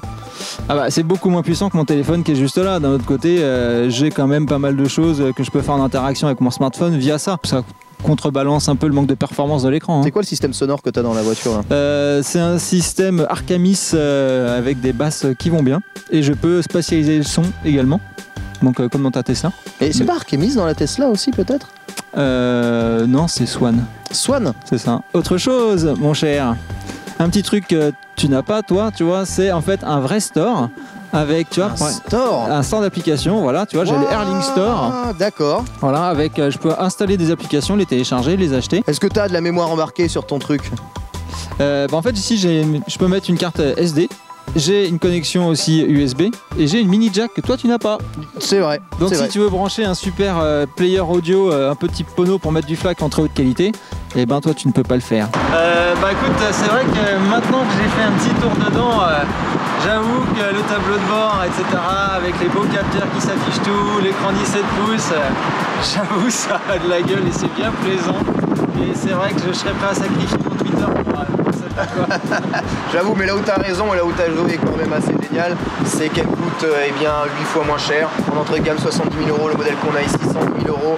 Toi, pour 19 euros par mois, tu peux avoir une Zoé et naviguer dans Paris absolument où tu veux. Certes, c'est l'avenir, peut-être ce genre de voiture-là, mais c'est encore des gammes de prix bien trop élevées peut-être pour ce qu'il y a d'embarqué. Et beaucoup de choses sont encore à mettre à jour dessus. Vous êtes prêts? Oh bâtard! Oh bâtard! Voilà, ça fait du bien d'en revoir ces images, hein, Ken. J'avoue. On était jeunes et innocents à l'époque. Jeunes innocents, full impro. Alors ce reportage a 4 mois à peu près, environ. Ça fait un moment. Voilà, on a tourné il y a 4 mois, du coup. Je vais faire un bisou à Daniel et Sully. Sully était là le jour du tournage. D'ailleurs, oui, sur la fin, il y avait énormément de vent. On n'entendait rien, c'était fou. C'était la tempête ce jour-là. Vraiment, beaucoup trop de vent, malheureusement. Et la petite image sur la fin. On n'a pas les moyens de production pareil. La petite image sur la fin où Pentaro tape l'accélération.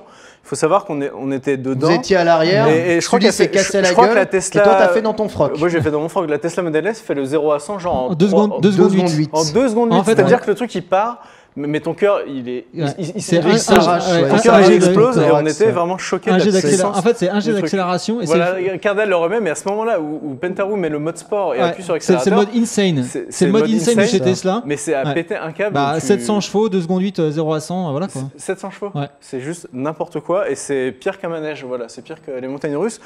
Du coup, on a plein de choses à dire sur les voitures électriques, etc. Je vais commencer juste par Ken, parce que c'est toi qui avais eu l'idée d'aller chez Tesla, de faire ce reportage. C'est vrai que je vous ai beaucoup poussé au cul parce que plus qu'aller tester vraiment une voiture, et c'est ce qu'on voit ce qu'on a en tout cas essayé de traiter dans ce reportage, c'est tester toute la technologie embarquée à l'intérieur des voitures et la comparer justement entre système voiture électrique, parce que évidemment une voiture électrique c'est un gros ordinateur portable aujourd'hui qui roule quelque part excessivement cher aussi parce que le prix de cette Model S, le prix de cette Model S c'est 102 000 euros, 106 000 euros en fait. Le modèle qu'on avait, la P85D, c'est-à-dire avec les batteries à forte autonomie, les modes insane et le hardware embarqué. 102 000 balles. Bon, alors là, attention, là, ça commence à être 102 000 sérieux, euros, toute taxe comprise, hors bonus écologique. Donc tu retires 10 000 euros. Quoi. Et la Zoé de Pentaru. Ouais, qui a 25 000 euros de base avec 10 000 euros de bonus écologique, donc 15 000 euros. C'est ça. 15 000 euros, ce qui fait, comme on l'a dit dans le reportage, 99 euros par mois si jamais tu veux l'avoir comme ça. Leasing, en leasing, exactement. Okay. Je vais passer en premier, Ken. Je sais que tu es l'invité, mais je vais d'abord faire parler Pentaru, parce que Pentaru, c'est un pionnier. Il faut savoir que Pentaru, sous ses airs de kéké à casquette numéro 2, n'est-ce pas, t'étais vraiment l'un des premières personnes que je connaisse qui a eu une voiture électrique et qui donc au quotidien s'est servi de cette Zoé. Est-ce que tu peux nous expliquer un petit peu comment ça s'est passé? Parce que est-ce que c'est praticable? Est-ce que tu as galéré? Quelle est l'autonomie? Comment elle se recharge? Combien ça coûte? Explique-nous un peu ton quotidien avec une Zoé. En fait, la Zoé, je l'ai depuis 3 ans, donc je l'ai eu quasiment à sa sortie. Et c'est vrai qu'au début, quand tu passes d'une thermique à une électrique, tu te dis c'est l'autonomie. Tu te dis est-ce que dans mes trajets quotidiens, je vais tomber en rade ou pas? Donc c'est vrai que les 15 premiers jours, en fait, tu testes. C'est-à-dire que tu vas quelque part, tu dis en fait là, il me reste tant d'autonomie. Donc en fait, c'est une période finalement d'apprentissage où tu dis finalement, moi je peux faire un Drancy-Marne-la-Vallée, je peux aller en fait à Euro Disney faire un aller-retour sans aucun problème. Tu vois, parce que je me rends compte que finalement c'est 70 bornes. Alors que dans ma tête, je me suis dit jamais j'aurai assez d'autonomie pour aller en fait faire ce parcours-là. Donc je vais rappeler que c'est pas ne pas confondre avec les hybrides, les Prius, etc., qui ont et de l'essence et une petite batterie. Là on parle du full électrique. 100% électrique. Là, tu rentres le soir, tu branches ta voiture, tu la recharges comme ton téléphone. Et tu fais 100-150 km justement, c'est là aussi avec l'électrique, c'est que les batteries lithium-ion qui sont dans les véhicules électriques sont très dépendantes de la chaleur. C'est-à-dire quand il fait chaud, elles sont plus efficaces en rendement et quand il fait froid, elles sont moins efficaces. Donc par exemple, l'été, j'arrive à monter jusqu'à 170 km d'autonomie. Par contre, l'hiver, je descends à 110 km. À cause du froid. Quand même, sacrée différence. Voilà, à cause du froid, et là tu parles sans utilisation de la climatisation. Sans utilisation de la clim, bien sûr. Parce que l'utilisation de la climatisation, tu quittes 20 bornes. J'ai fait des tests, quand je roule à 50 km/h, je consomme 3 kW par heure. Je mets la clim à fond, je consomme 3 kW par heure. C'est-à-dire que si tu mets la clim à fond, c'est comme si tu roulais à 50 km/h avec ta voiture. C'est exactement ça. D'accord. Tu vois. Donc, et après, il y a aussi tout le style de conduite qu'il faut modifier. Parce que du coup, quand tu freines ou que tu relâches l'accélérateur, tu régénères ton énergie. Donc, ce qui veut dire qu'en fait, tu es dans une conduite beaucoup plus d'anticipation que de réaction. Voilà. Et ce qui fait que, en termes de plaquettes de frein, tu dois les changer beaucoup moins parce que tu freines beaucoup moins. En termes de révision, ça te coûte que dalle parce qu'en fait, tu n'as rien à réviser parce que tu n'as pas d'huile, tu n'as rien du tout. Donc, c'est vrai tu évites tout ça. Tu évites tout ça. Et après, le gros point positif, pour moi, là, j'en suis à peu près à 46 000 km avec ma Zoé. Si tu veux, je suis jamais tombé en panne d'électricité une seule fois. Et le gros point pour nous qui sommes en région parisienne, c'est Autolib. C'est-à-dire que je peux me garer sur une place Autolib et je me recharge pour on arrive dans le concret et ça, c'est la deuxième question. Tout le monde se dit il me faut une prise chez moi, il faut que je fasse installer une prise spéciale, il faut que je loue mes batteries. Est-ce que je peux aller sur l'Autolib? Tous ces petits aspects pratiques, est-ce que tu peux nous résumer ça en quelques minutes et aussi le coût de tout ça? Parce que ça aussi, c'est un coût. Bien sûr. Alors en fait, si tu mets une prise 220 classique que tu as chez toi, tu recharges ta Zoé à peu près en 8 à 10 heures. D'accord. Voilà. Donc le soir. Le soir, tu branches sur ta prise 220 classique entre 8 à 10 heures. Tu recharges. En 100%. Si tu es à 0% que tu la charges, il te faut 8 à 10 heures. En 100%. Voilà, en 100%. Si tu as une borne de recharge rapide, c'est en 1h30. 0 à 100% en 1h30 de recharge. En 1h30. Hein. Voilà. Et après, en ultra rapide, c'est 80% en 20 minutes. 80% en 1 minute. Mais qu'est-ce qu'il faut pour faire ces recharges super rapides il faut des grosses arrivées électriques. Il faut des superchargeurs. Voilà, il faut l'équivalent de superchargeurs chez Tesla. Oui. Voilà, moi je recharge en 22 kg, 22 kA et voilà, et c'est en 1h30, je sais que je peux recharger. Toi, tu as fait installer une prise spéciale chez toi. En fait, tu as payé des travaux pour faire installer ça. Moi, je sais bien, c'est mon véhicule de fonction. Oui. Donc en fait, c'est la ville en fait qui a financé l'installation parce qu'en termes d'essence, si tu vois, avant j'avais une Prius, je consommais 6,5 litres au 100. Là, il n'y a plus d'essence. Donc, en fait, en termes de rentabilité pour une collectivité, nous, on est passé au full électrique. C'est-à-dire qu'il n'y a plus un seul véhicule thermique chez nous, mis à part les bus, bien entendu, parce qu'il n'y a pas encore d'électrique. Mais ça coûte combien ça pour monsieur tout le monde? Toi, c'est pour ton boulot, mais moi, je veux faire installer 7 prises chez moi qui rechargent. En fait, maintenant, tu as un forfait. C'est-à-dire qu'en fait, Renault t'offre l'installation de ta borne de recharge électrique. Voilà, si tu prends la location à 89 € par mois. 100 balles par mois. Voilà. Donc 100 balles par mois, mais tu payes plus jamais d'essence. Exactement. Tu payes 1 euro, en fait, tu payes 1 euro la recharge. C'est-à-dire qu'en fait, la recharge de 0 à 100, c'est 1,50 €. Si tu veux vraiment être en mode full citadin, sur la Zoé, tu t'y retrouves, mais oui. Mais je pense qu'il n'y a pas de meilleure offre si tu acceptes d'être dans une voiture en plastique avec un tom-tom dedans. Mais, Ken, on prend vite goût à la Tesla. Hein. Non, on prend vite goût à la Tesla. Sans troll, oui, tu t'y retrouves complètement en mode citadin. Surtout, c'était la moyen d'acheter une pile avec. Là, on parle de prix, tu sais, pour la Tesla, on parlait de prix absolument pharaonique. Enfin, 100 000 €, c'est hallucinant. En leasing, ça fait 1 000 € par mois. Mais sur Tesla, tu as à la fois toute la garantie qui est inclue et surtout, tu as accès aux superchargeurs Tesla. Et la Tesla, comparée donc la Renault Zoé, est sur les 300 miles d'autonomie. Donc, elle annonce une autonomie moyenne de 450 km en miles kilomètres. Je crois que c'est à peu près la même chose. Ce que tu m'as dit, Ken, qui est très important, c'est que quand Renault annonce 200 bornes, en vrai, tu fais plutôt 120, 130. Oui. Et chez Tesla, ils annoncent le minimum. C'est-à-dire 300 miles, c'est les minimum. C'est 300 miles. C'est-à-dire tu mets la clim, tu roules bien, tu l'as. Oui, non.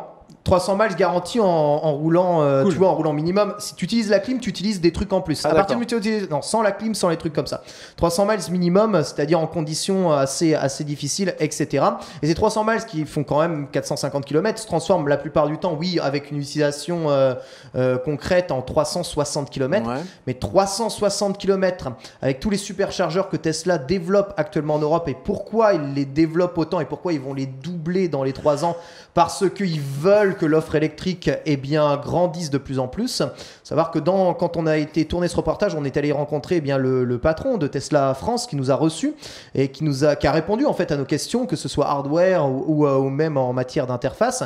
Bien sûr, la technologie de refroidissement des batteries est brevetée chez Tesla, mais la technologie des batteries n'est pas brevetée, elle l'offre même à tout le monde afin d'augmenter l'offre électrique et d'augmenter la concurrence. Là, ils sont en train de créer le marché. Ils ne veulent pas encore tuer les autres, ils veulent que le marché existe. C'est ça qu'ils sont en train de faire. Exactement. Question très importante, quand tu parles de superchargeurs, ce qu'on appelle les superchargeurs, aujourd'hui, donc voilà, on a compris, c'est les stations essence des électriques. Où est-ce qu'on en trouve? Toi, par exemple, Pentaru, au quotidien, comment tu fais quand tu es hors de chez toi, si tu es un peu loin de chez toi? Tu as Autolib, tu peux aller dans un Autolib, tu payes un petit peu en abonnement et tu peux aller te recharger sur une Autolib. Mais est-ce que si tu vas à 50 bornes de Paris, tu regardes sur ton GPS et on va te dire, voilà, cette station totale là qui est à 15 bornes, tu as un superchargeur. Combien t'en as? Est-ce que c'est dur d'en trouver? Est-ce que tu risques de te retrouver en rade à pousser ta voiture en race campagne si tu veux? Alors en fait, si tu veux, déjà, ce qu'il faut savoir, c'est que tous les garages Renault sont équipés d'un point de recharge de véhicules électriques. Déjà. Tous les déjà, des garages Renault, il y en a partout. Voilà, donc tous les garages de Renault de France, déjà, tu peux aller te recharger chez eux. Ça, c'est la première chose. Après, ce qu'il y a, c'est que maintenant, de plus en plus de centres commerciaux, de centres Leclerc, par exemple, ou même les IKEA ont des bornes de recharge électrique maintenant. IKEA, oui. Ouais. Et même, ça, il y en a partout. Même Disney, tu vas à Disney à Marne-la-Vallée, en fait, tu as des bornes de recharge pour tes véhicules électriques. C'est-à-dire qu'en fait, maintenant, même si tu oses t'éloigner un peu de la région parisienne et t'aventurer en province, tu peux sans problème te recharger et trouver un point de recharge. Tu vois. D'accord. Donc ça maintenant, et les gens l'ont bien compris. De toute façon, moi par exemple, quand je vais des fois à Carré Sénart, je sais que j'ai aucun problème pour revenir parce qu'il y a des bornes de recharge et je vais me recharger directement pendant que je fais mon rendez-vous ou quoi que ce soit, tu vois. Le chat dit faux. Alors je sais pas de quoi il parle, il y a faux, vrai, non apparemment c'est un jeu entre eux. on les laisse continuer. Au niveau des bornes, donc pour toi c'est suffisant. Tu es en train de dire que c'est suffisant et que tu pourrais tenter un trajet un peu long. Ça fait 3 ans que je roule avec, je suis jamais tombé en rade et j'ai jamais eu peur. Mais t'as fait que de la ville. Je te dis, après, je suis allé... Sincèrement, aujourd'hui, il y a quasiment pour aller vraiment faire du périurbain ou même se balader, mais vraiment aller faire des vrais trajets, des vraies distances, faire de la route avec Tesla, comme offre, il n'y a quasiment que Tesla qui arrive à tenir ça. L'autre offre, on va dire, qui est une offre aussi citadine, c'est la BMW i3 qui est elle aussi en full électrique et qui propose 170-200 km d'autonomie, mais c'est aussi urbain. Elle utilise des matériaux extrêmement légers issus du recyclage et utilise aussi à la fois l'aérodynamisme et des roues extrêmement fines. Ça coûte combien ça, Ken, une i3 ? Ça coûte 34 000 € en entrée de gamme, sans bonus écologique donc bon, forcément c'est BM, c'est plus cher qu'une Zoé, mais ça n'a pas 2 fois plus d'autonomie non plus, tu vois. Ça n'a pas 2 fois plus d'autonomie, par contre, contrairement à une Zoé, c'est un mini monospace, c'est-à-dire que c'est une familiale. Ça a un vrai coffre, un grand coffre. Tu peux transporter un gosse. Enfin, je vois un nombre hallucinant de i3 en ce moment, avec des enfants à l'arrière. Tu peux vraiment. C'est l'électrique des bobos, la i3. Oui, c'est l'électrique des bobos, c'est ça. Avant, il y avait la Mini. Maintenant, c'est i3, quoi. Il y a un truc qu'on n'a pas dit, qui est très pratique quand vous avez une voiture électrique, c'est qu'effectivement, tu peux te recharger sur les autolibres, mais donc tu peux te garer sur les places. Et tu peux réserver ta place autolibre. Quand tu vas à Paris, c'est pas gratuit. Au lieu d'aller payer 15 l'abonnement est gratuit. L'abonnement est gratuit. Par contre, tu payes 1 € de l'heure. Oui, tu payes 1 € de l'heure. C'est moins cher. Comparer les parkings. Quand tu paries le prix des parkings à Paris, qui est minimum 6 € de l'heure, n'importe quel parking. Partout. À Monaco, c'est 10 centimes le quart d'heure. Ah, Cardel, oui, on sait, Cardel. À Monaco, tout est mieux, mais t'as bien de la chance. Même les impôts, d'ailleurs. Cardel revient de vacances de Monaco, faut que vous le sachiez. Bon, là, on a parlé de l'entrée de gamme et des besoins de Monsieur Tout-le-Monde. Là, je voudrais qu'on parle un petit peu du futur ou du futur proche, parce que si on parle de Tesla enfin dans cette émission, c'est qu'il y a eu une annonce assez importante. C'était quoi, c'est il y a une semaine. Tesla a enfin annoncé sa Model 3. C'est une voiture que Ken surveille depuis des semaines, voire des mois. Est-ce que tu peux nous parler un peu du Model 3 de Tesla ? À quoi ça va ressembler et surtout, pourquoi c'est une annonce très importante pour l'avenir des voitures électriques ? Alors le Model 3, c'est la volonté pour Tesla, un constructeur américain, ou même la volonté réelle d'Elon Musk de faire une voiture, j'ai pas envie de dire low cost, mais à budget raisonnable, électrique, fonctionnel, qui peut faire de la route. En fait, c'est le projet assez fou de dépasser de ces fameux 85 000 € d'entrée de gamme de la Model S, qui est une berline haut de gamme. C'est l'équivalent d'une classe S ou l'équivalent d'une série 7 de chez BMW. Série 7 de BMW, exactement, à une série 3, une classe C, quelque chose de milieu de gamme, mais qui reste une berline et qui conserve l'autonomie de la P85D sans sacrifier énormément des performances de cette dernière. À savoir, donc on le rappelle, avec ces véhicules-là, c'est quand même 360 km d'autonomie réelle, je parle, sur les 450 annoncés, et des bornes superchargeurs qui se trouvent absolument partout, qui sont bien entendu dans le GPS programmable. Tu peux te balader de superchargeur en superchargeur, qui te recharge en 15 minutes 80% de ta batterie. En 15 minutes. C'est-à-dire que tu t'arrêtes sur une borne d'autoroute, tu mets ta voiture à charger, tu vas pisser, tu achètes ton Yop à 4,50 € sur ton dos, tu reprends ta voiture, elle a quasiment 80% de la charge et tu es reparti, tu as 300 km. C'est-à-dire que non, ça n'est pas de l'utopie de faire Paris-Lyon, ça n'est même pas l'utopie de faire Paris-Monaco avec ce genre de voiture. Il y a déjà des mecs qui font l'Europe entière avec ce genre de voiture en allant de superchargeur en superchargeur. Mais dès qu'elle sort, on fait ça. Dès qu'elle sort, on fait ça. Oui, on fait un reportage pour le journal du hardware, on emmène Cardel à Monaco et c'est parti. Après, ce qu'il faut savoir, c'est que entre le moment où on a testé la Tesla et le moment où le jour d'aujourd'hui, Tesla a fait évoluer son hardware. Et ce qui est un peu, en fait, bizarre, c'est qu'en fait, c'est très comparable au téléphone. Ah bah tiens, regarde un tweet, une réaction justement. Par contre, j'ai pas vu en détail, mais l'ergonomie et le choix du design pour le software embarqué à Tesla a pas l'air folichon. C'est très vrai. Oui, parce qu'en fait, tu as un navigateur internet. On l'a bien vu, Pentaro avait des applis. Oui, toi, tu avais un navigateur. Mais justement, un navigateur, c'est pas toujours très intuitif. Je vais parler de tout ça. L'OS, à l'époque, on l'a testé, et pas forcément l'OS qui était le plus à jour, qu'on a dit c'est un dérivé de Linux qui fonctionne sur une Tegra 1. Aujourd'hui, les modèles S qui sont embarqués sont sur Tegra 3. L'OS a progressé, il y a plus de fonctionnalités. Le hardware embarqué a progressé et le prix ne change pas. Mais le hardware a progressé, il y a plus de caméras, plus de capteurs. Aujourd'hui, toutes les Tesla sont équipées de la technologie d'autopilote qui comprend bien sûr l'autopilote, mais qui ne comprend pas que l'autopilote, qui comprend certaines fonctionnalités de pilotage à distance et aussi de sécurité embarquée en matière de voiture.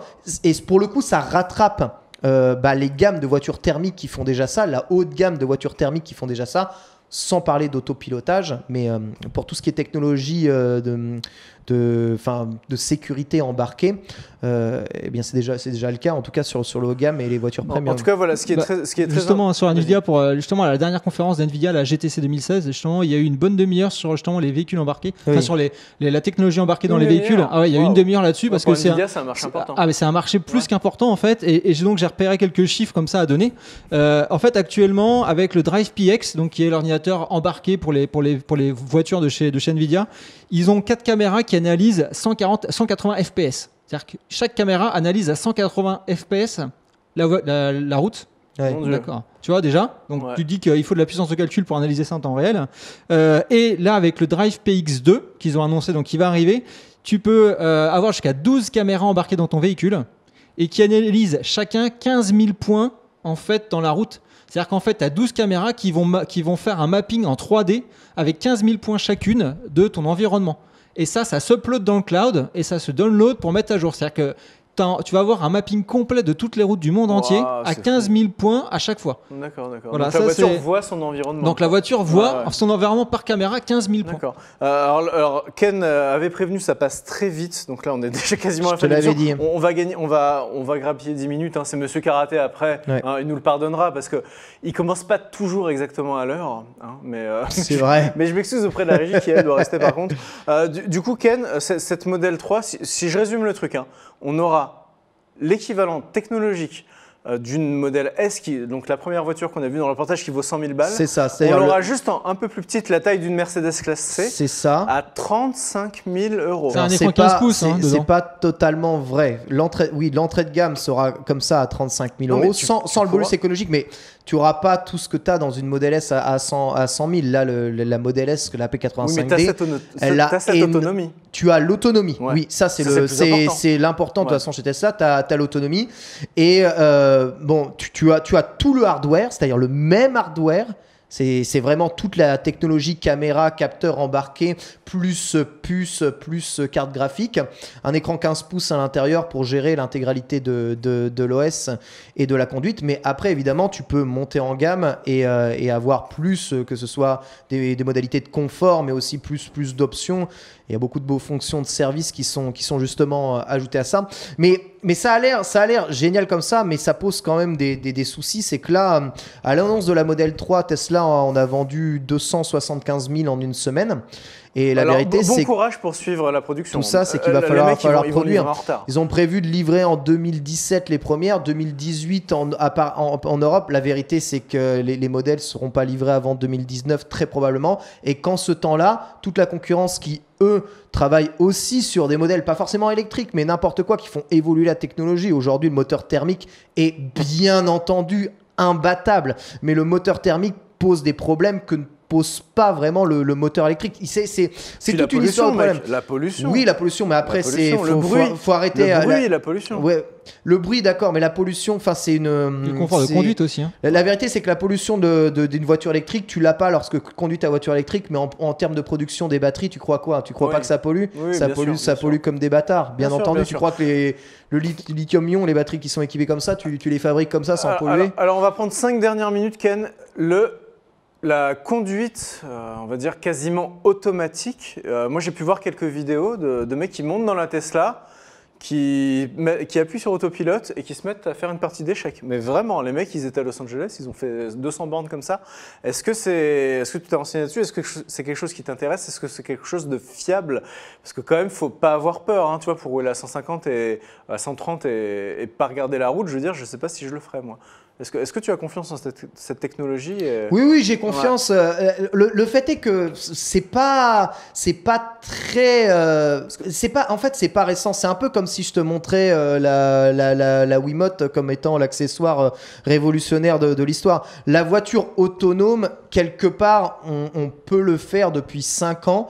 On peut le faire depuis 10 ans, pour dire la vérité, et certains s'en servent déjà. On pouvait l'en faire avec un pilote humain et un robot en faisant tout simplement suivre, que ce soit une voiture, tu vois, suivre une autre voiture, suivre le chemin d'une voiture.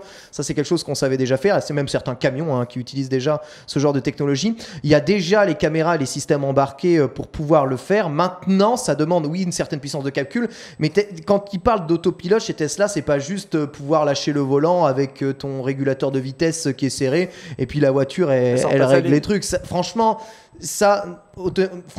quasiment n'importe quel constructeur haut gamme pourrait le faire à partir du moment où tu as les capteurs de ligne blanche sur le terrain. C'est pas spécialement quelque chose de compliqué, donc c'est pas spécialement quelque chose qui doit poser un problème en matière de sécurité. Là où il y a énormément de travail qui est fait, là où les problèmes se posent, c'est quand les routes deviennent plus complexes. C'est-à-dire que nos routes européennes sont complexes, assez complexes. Quand tu arrives dans des départementales, quand tu n'as pas de marquage au sol, quand tu n'as pas délimité, bien sûr, tu peux repérer l'environnement, mais tu dois gérer les problèmes de luminosité, les problèmes... Il y a tout un tas de paramètres qui rentrent en jeu. Nuit, et ça tout ça, c'est pas Après, l'autopilote sur ce genre de truc-là n'est plus une histoire de technologie, c'est plus une histoire de hardware, c'est plus... C'est de l'intelligence artificielle. Voilà, c'est exactement ça. En fait, c'est une histoire de puissance de calcul, pardon, je veux dire. Et s'il y en a un qui est bien en avance là-dedans, c'est Google aussi. On a parlé beaucoup de Tesla, donc il y a Google, en fait, il y a Google et Baidu aussi. Et Baidu aussi, Baidu qui est le moteur de recherche chinois. La fameuse... Bon, c'est moins sexy que la Tesla. Par contre, chez Google aussi, ça tape. En fait, justement, les démonstrations que j'ai vues là pendant la conf Nvidia, ce qui était impressionnant, je pense que je disais Ken, c'est que la voiture maintenant, tu la vois partir sur des chemins de terre. Il y a 0 ligne blanche, la voiture conduit toute seule sur des chemins de terre. Laquelle Là, en fait, les prototypes Nvidia de voitures Nvidia qu'ils ont fait, justement pour montrer cette puissance de calcul. Intel IA qu'elle a besoin des lignes.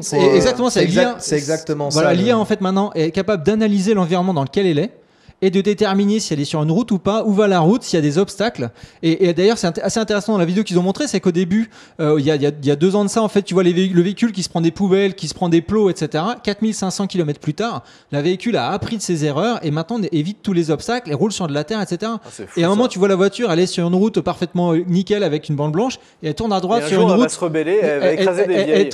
Elle tourne sur une route, complètement en terre et elle a aucun problème. C'est-à-dire qu'il n'y a plus de ligne, il n'y a plus rien et elle n'a aucun problème. Et c'est pour ça que je parlais en fait des 15 000 points, des DriveNet, des 15 000 points qu'analyse chaque caméra. C'est ça en fait, c'est que du coup, à un moment tu vas voir la voiture, là l'analyse. Elle identifie les trucs et elle sait qu'elle doit l'éviter. Exactement. Elle sait et elle sait te dire si c'est un sac plastique qui est par terre ou si c'est un cadavre par exemple. Tu vois, c'est-à-dire elle est intelligente quoi. Un cadavre de ce que tu veux, mais on s'en fout. Tu vois ce que je veux dire, c'est que maintenant la caméra, l'intelligence artificielle qui est embarquée sait exactement le contexte qu'il y a autour d'elle quoi. Elle sait, se dit tiens voilà, là il y a un véhicule qui est en train de déboîter. Là, il y a un motard, là, il y a un piéton, là, il y a un cycliste. C'est juste dingue. Et comme je te dis, ça va très très vite. Et comme c'est uniquement une histoire hardware et une histoire de puissance de calcul, même une histoire software, c'est quelque chose qui peut se mettre à jour sur des voitures qui sont déjà équipées pour pouvoir accueillir ce genre de choses-là. Et c'est ça qui est génial. C'est pas trop d'avoir ça tout de suite, c'est de savoir qu'avec la voiture que l'on va pouvoir acheter aujourd'hui, qui serait déjà équipée du hardware pouvant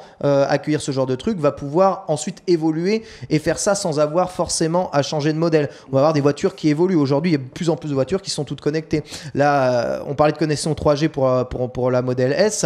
Ils sont passés en 4G, mais BMW est déjà en 4G totalement, tu vois, dans leur voiture. Et oui, tu as la voiture connectée. Et finalement, l'autopilote, c'est pas vraiment ce qui fait flipper. Ce qui peut faire flipper, c'est ce tout connecté, la voiture tout connectée. Le hacking, les problèmes de sécurité liés ta voiture, tu vas t'écraser contre un mur à 200 bornes. Sécurité liée à ça. Oui, après, oui. Alors après, il y a deux petites choses aussi qui me semblent... Ça, c'est une question. Qui me semble intéressant. Oui, je vais finir très vite. En fait, c'est qu'un, qui veut dire IA, veut dire style de pilotage. Donc, c'est-à-dire qu'un jour, tu pourras peut-être dire, je veux un style de pilotage à la Schumacher, et l'IA aura analysé toutes les courses de F1 de Schumacher et saura piloter comme Schumacher. Donc, tu pourras avoir une petite course tranquille. Pas en ski, hein. Pas en ski, mais en voiture. Et d'ailleurs, justement, ce qu'on est en train de faire là, donc Nvidia, ce qu'ils ont montré à la conf, c'est qu'ils lancent une course de voiture autonome électrique. C'est-à-dire qu'ils ont lancé, c'est tout à la fin à Cardel si tu veux switch, et tu as une écoute, voilà, donc ça ils vont mettre 10 véhicules, exactement les 10 mêmes, et en fait c'est l'IA qui va lutter contre les autres IA pour finir la course et gagner la course. D'accord. C'est-à-dire qu'on en arrive à ce niveau de compétition si tu veux. Et on en arrive justement pour conclure là-dessus, à ce type de comparaison, ce que l'on voit là et ce genre de puissance de calcul là, quand on se fout un peu souvent de la gueule des voitures, parce que c'est vrai qu'un smartphone dans ta poche, tu vois les mecs ils ont des voitures, il y avait des écrans avec leur GPS, ils foutent leur smartphone parce que leur GPS il rame du cul, tu vois, et leur smartphone est plus smartphone efficace, est bien, plus pratique, plus tout.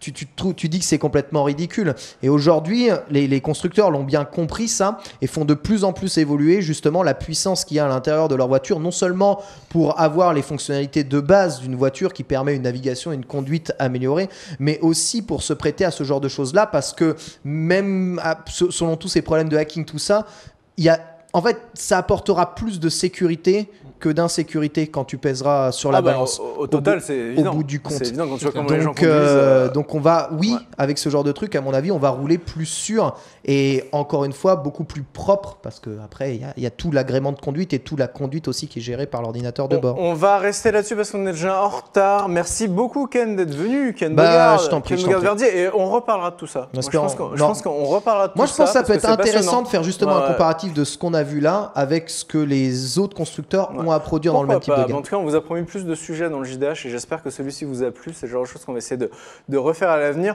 Pour moi, le mot de la fin, ce sera que la Model 3 que Ken a montré, qui vaut 35 000 balles, a un bonus écologique de 10 000 Et à mon avis, ça va pas durer parce que c'est pas possible. De 10 000 euros comme toutes les voitures écologiques, c'est-à-dire qu'en fait, ça fait une voiture hallucinante. Vous aurez une Tesla pour 25 000 euros. Pour 25 000 euros. Pour 25 000 euros. Une Tesla, quoi. La truc, elle est belle comme une série 3 ou une classe C. Elle est électrique. C'est complètement fou. Moi, c'est surtout que c'est déloyal parce que tu vas avoir quelque chose, mis à part l'autonomie, qui est comparable à ça, comparable aux voitures premium, mais tu as 10 000 euros de bonus écologique dessus. C'est génial. Donc, c'est génial. Pourvu que ça dure. Oui, le problème, c'est que c'est imbattable. À mon avis, ça va pas durer. C'est pour ça que les mecs se sont rués sur la bagnole. C'est ça que le bonus va sauter bien. On prie pour que le bonus écologique reste, parce que là, c'est presque trop beau pour être vrai. Merci Pentarou, merci. La régie. Voilà, on a débordé un petit peu. Théo et Cardel, merci les modos. On vous fait des gros bisous. Et donc, rendez-vous dès la semaine prochaine pour un nouveau JDH chaque lundi à 18h. Ciao tout le monde et bonne semaine. Bisous. Salut.